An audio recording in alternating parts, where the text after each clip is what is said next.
Hello दोस्तों, मैं हूं डॉक्टर क्षितिज गोस्वामी और आप सभी का स्वागत करता हूं अपने यूट्यूब चैनल पर। दोस्तों, आज मैं एक वीडियो लेकर के आया हूं जिस पर हम डिस्कस करेंगे और वो है अपने पपीज़ को लूज मोशन हो जाए तो हमें क्या करना चाहिए। बहुत से पेट ऑनर्स के साथ में ये दिक्कत आती है, खासकर न्यूली पेट पेरेंट्स होते हैं, उन्होंने अडॉप्ट किया होता है पपी को और उनके साथ में प्रॉब्लम आती है कि पपी को लूज मोशन स्टार्ट हो गया या फिर डायरिया, एकदम वाटरी डायरिया कर रहा है। तो इन सब के क्या रीज़न हो सकते हैं और उनका हम क्या उपचार कर सकते हैं, उस पर आज हम डिस्कस करेंगे। तो फ्रेंड्स, पहले तो आपको ये समझना है कि डायरिया या लूज मोशन जो है वो कैसे होता है पपीज़ को और कितने टाइप का होता है। तो बेसिकली ये आप देखेंगे कि ये 2 टाइप का हो सकता है। एक जिसको हम बोल सकते हैं नॉन इन्फेक्शियस और दूसरा जिसको हम बोल सकते हैं इन्फेक्शियस। पहला जिसको हम बोलते हैं नॉन इन्फेक्शियस, मेनली वो क्यों होता है, बिना किसी इन्फेक्शन के होता है।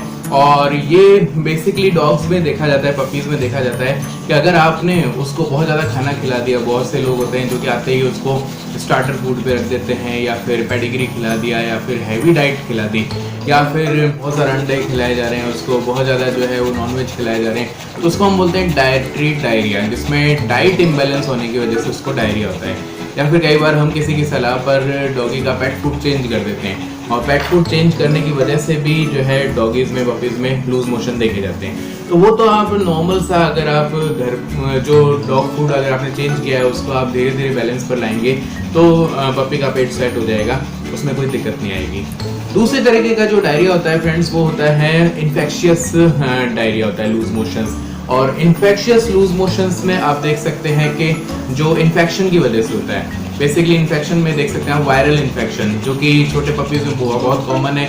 अगर डॉगी वैक्सीनेटेड नहीं है तो उसमें पार्वो वायरस इन्फेक्शन होने के चांसेस हैं, जिसमें बहुत गंदा बदबू के साथ में वो डायरिया करता है। और ऐसे केसेस में हम घर पर कोई उपचार नहीं कर सकते, आपको वेट के पास जाना ही पड़ेगा।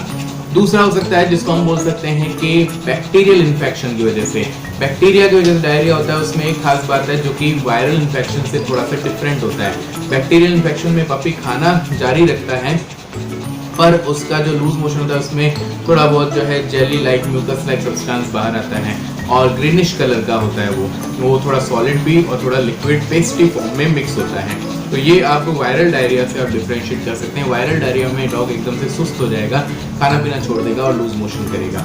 और तीसरे टाइप का डायरिया होता है वर्म इन्फेस्टेशन की वजह से। तो वर्म्स जो होते हैं वो डॉग्स के पेट में होते हैं, तो उसकी वजह से भी डॉग को लूज मोशन चलते हैं। उसका एक लक्षण आप देख सकते हैं, उसमें ब्लड क्लॉट्स धीरे धीरे मिलेंगे आपको, कुछ जगह पर ब्लड क्लॉट्स प्रेजेंट मिलेंगे उसके स्टूल पर। तो ये आपको ध्यान रखना है कि पपीज़ में डायरिया कितने टाइप का हो सकता है। एक तो हो सकता है डाइट चेंज की वजह से या फिर एक्सेस डाइट खिलाने की वजह से डायरिया, उसको आपको घर पर करेक्ट कर सकते हैं। जो लैक्टोबैसिलस की जो हमारी टैबलेट आती है पेट सेट करने के लिए, स्पॉटलैक जो टैबलेट आती है वो हम काफ़ी यूज़ लेते हैं, हम डॉग्स को भी दे सकते हैं, तो उससे पेट सेट हो जाता है। या फिर डाइट को वापस से मैनेज कर दें, कर्ड पर या फिर छाछ पर ले आएँ डॉग को, और एकदम से अचानक से कभी भी डाइट चेंज ना करें। इन बातों का अगर आप ध्यान रखेंगे तो डाइटरी चेंज की वजह से डायरिया आपको कम से कम डॉगी में सफ़र करते हुए देखेंगे। अगर इन्फेक्शियस डायरिया है तो उसके लिए कुछ मेडिसिन मैं आपको स्क्रीन पर शो कर देता हूँ। फ्रेंड्स, यहाँ पर मैं कुछ आपको डायरिया के लिए मेडिसिन बता रहा हूँ डॉग्स के लिए, जिसमें कि ग्रिप्टॉल एन, ये एक वेटनरी प्रिपरेशन है, ये काफ़ी यूज़फुल रहती है डायरिया में डॉग्स के लिए। इसकी डोज रेट रहती है, अगर 5 किलो का डॉग है तो 2.5 ml पिलानी है, जितने किलो का डॉग है उससे आधी ml आपको दवा पिलानी है। ऐसे ही ग्राइप्ड वाटर होता है, वो भी पेट सेट करने को होता है, और ओफ्लॉक्सासिन सस्पेंशन होता है ह्यूमन प्रिपरेशन में, वो भी आप इसको दे सकते हैं। तो ये कुछ बेसिक चीज़ें आपको पता होनी चाहिए जिससे आप ये अंदाज़ा लगा सकते हैं कि हमारे डॉगी को किस टाइप का डायरिया है। कहीं वो इन्फेक्शन की वजह से तो नहीं है या फिर वो नॉर्मल डाइट में चेंज लाने की वजह से तो नहीं है, वो उन सभी चीज़ों की वजह से आपको समझ में आना ज़रूरी है। तो ऐसे ही फ्रेंड्स, अगर आपको वीडियो पसंद आए तो प्लीज़ वीडियो को लाइक करें और चैनल को सब्सक्राइब करें। इसी टाइप से आपको नॉलेज हम देते रहेंगे। Thank you very much.